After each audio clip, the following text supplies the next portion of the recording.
The Gray Man of Pawley's Island. In 1822, a hurricane slammed into Charleston, South Carolina. More than 300 people died in the storm.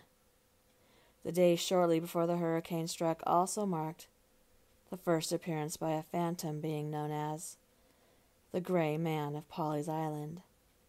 It would seem that as tragic as the storm's devastation of property and life was, it could have been worse had it not been for the warnings delivered by the Gray Man. The singular purpose of an appearance by the Gray Man seems to be to warn those on Pawley's Island of an approaching storm.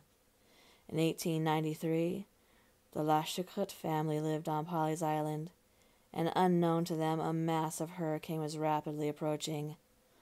While on the beach, they saw a rather strange-looking man dressed all in gray. The man never spoke to the family, but as they got closer, they got a strong feeling that something was going to happen, and they needed to get off the island. They did leave, and the warning from the Gray Man may well have saved their lives. The storm that hit Pawley's Island is now called the Sea Islands Hurricane, and it killed 15,000 people.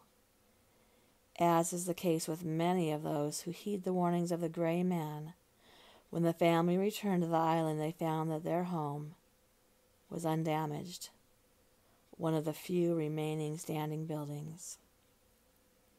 In 1954, Bill Collins and his new wife were honeymooning on Pawley's Island when someone began pounding on their door. It was about 5 a.m. when Bill opened the door and he found himself face to face with the Gray Man. The Gray Man told the couple that he had been sent from the Red Cross to warn them of an approaching hurricane and that they would have to evacuate.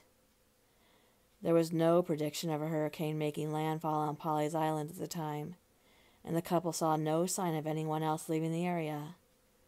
The Gray Man, however, made a strong impression on the Collins, and they headed inland. Hurricane Hazel did hit Pawley's Island. The storm killed 95 people and destroyed 15,000 homes and businesses. The Gray Man has been seen before all major hurricanes that have hit Pawley's Island for at least 200 years. In 1989, Clara and Jack Moore were walking on the beach when they saw a man in the distance walking towards them.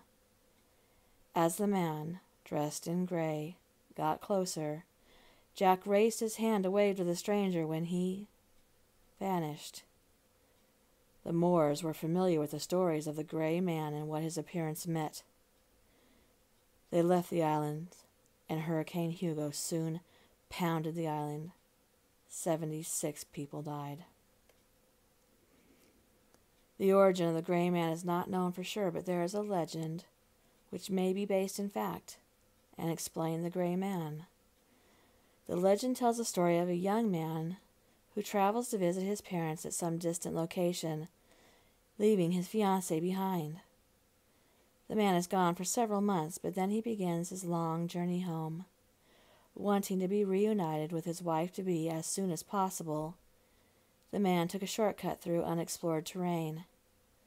A very bad decision, as the man and his horse are said to have encountered quicksand, and both were killed. When the man's fiancée learned of his death, she went into a deep depression and began to walk the beach for hours at a time. Then one day, as a stranger approached her on the beach, she recognized that the man was not a stranger at all. It was the ghost of her recently departed fiancé, appearing to be dressed all in gray. The ghostly apparition warned her that she must leave Pawley's Island, as a violent storm was approaching. The woman and her family took the warning seriously and left. As predicted by the Gray Man, a storm did strike, and despite the devastation left in its wake, the home of the Gray Man's fiancé was untouched.